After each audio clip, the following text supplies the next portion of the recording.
నమస్తే తెలంగాణ వచ్చిందిగా కేసీఆర్ గారు. రజతోత్సవ సంబరం, బీఆర్ఎస్ సన్నద్ధం. ఏప్రిల్ 27తో గులాబీ పార్టీకి 24 ఏళ్ళు పూర్తి. 25వ ఏట ప్రవేశించనున్న తెలంగాణ ప్రజల పార్టీ భారత చరిత్రలోనే వినూత్న రాజకీయ శక్తిగా బీఆర్ఎస్ ముద్ర. తెలంగాణ జెండా, ఈ ప్రాంత ప్రయోజనాలే ఎజెండాగా ముందుకు మున్లబాటలో నడిచి స్వప్నించిన రాష్ట్రాన్ని సాకారం చేసిన కేసీఆర్ 14 ఏళ్ల సుదీర్ఘ ఉద్యమం ప్రస్థానం, 10 ఏళ్ల పరిపాలన పదం, పార్టీ ఆవిర్భావ రజతోత్సవ ప్రారంభ వేడుకలకు బీఆర్ఎస్ సమయత్తం. గులాబీ జెండా ఎక్కడ రెపరెపలాడినా తెలంగాణ గుర్తొస్తుంది. ఆ జెండాను తెలంగాణ అస్తిత్వ పతాకంగా నిలిపిన కేసీఆర్ అనే 3 అక్షరాలు మెరుస్తాయి. ఆ మెరిపే తెలంగాణను తేజోమయం చేసిన విద్యుత్లాగా ఆ పార్టీ భారత రాష్ట్ర సమితి తెలంగాణే ఎజెండాగా నిలిచి గెలిచిన పార్టీ బీఆర్ఎస్. దేశంలోని అన్ని రాజకీయ పక్షాలను ఒప్పించి తెలంగాణను సాధించి తెచ్చిన రాష్ట్రాన్ని దేశంలోనే అభివృద్ధిలో అగ్రభాగాన నిలిపింది. తెలంగాణ తలరాతను మార్చి సువర్ణాక్షరాలతో చరిత్రను లిఖించింది.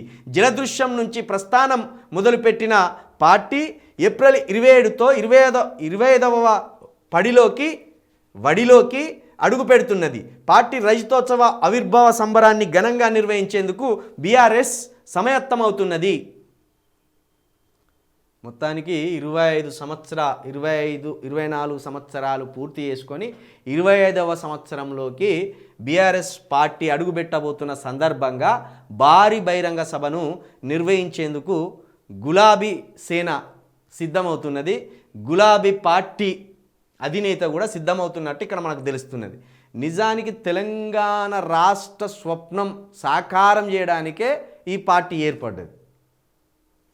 రాష్ట్రాన్ని సాధించి తీరాలే, రాష్ట్ర ప్రజల్లో ప్రాంతీయ తత్వాన్ని పురిగొల్పాలే, రాష్ట్ర ప్రజల్లో ప్రాంతం పట్ల ప్రేమను విస్తరించాలి వాళ్ళలో అనే ఉద్దేశంతో 2001లో కావచ్చు, 2001లో కేసీఆర్ గారు పార్టీ పెట్టి గ్రామం తిరిగి చైతన్యం చేసి తెలంగాణ రాష్ట్ర సాధనలో ప్రజలందరినీ మమేకం చేసి రాష్ట్రం సాధించిండు.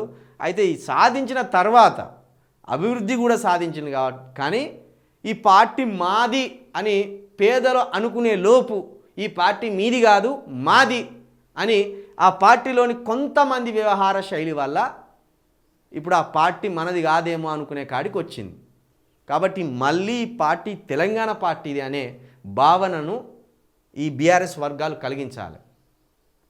ఇది ఓన్లీ బీఆర్ఎస్లో ఉన్న నాయకుల పార్టీ అనుకోకుండా ఇది తెలంగాణ ప్రాంతం కోసం పుట్టిన పార్టీ అనే భావనను మళ్ళా ప్రజల్లో రేకెత్తించిన రోజు, ప్రజల్లో ఆ భావనను కలిగించిన రోజు ఖచ్చితంగా బీఆర్ఎస్ పార్టీ 100 ఏళ్ళు వర్ధిల్లుతుంది. ఒక 100 ఏళ్ళు వర్ధిల్లుతుంది. ఎందుకంటే రాష్ట్ర సాధనలో ముందుండి కొట్లాడిన పార్టీ, రాష్ట్ర సాధన కోసం నడుం బిగించిన పార్టీ, రాష్ట్రం ఏర్పడడానికే పుట్టిన పార్టీ. అలాంటి పార్టీని ఒక వర్గానికి అంటకట్టడం వల్ల చాలా నష్టపోయింది ఆ పార్టీ. ఇప్పటికైనా ఇది సబ్బండ వర్గాలకు సంబంధించిన పార్టీ, ఇది మీ పార్టీ అనుర్రి, ఇది తెలంగాణ పార్టీ అనుర్రి, తెలంగాణ ప్రాంతం కోసం పుట్టిన పార్టీ అని దీన్ని అన్ని వర్గాలు ఓన్ చేసుకునేలాగా దీన్ని మళ్ళా ప్రజల్లో తీసుకుపోయే బాధ్యతను ఈ టీఆర్ఎస్ వర్గాలు ఎత్తుకోవాలి.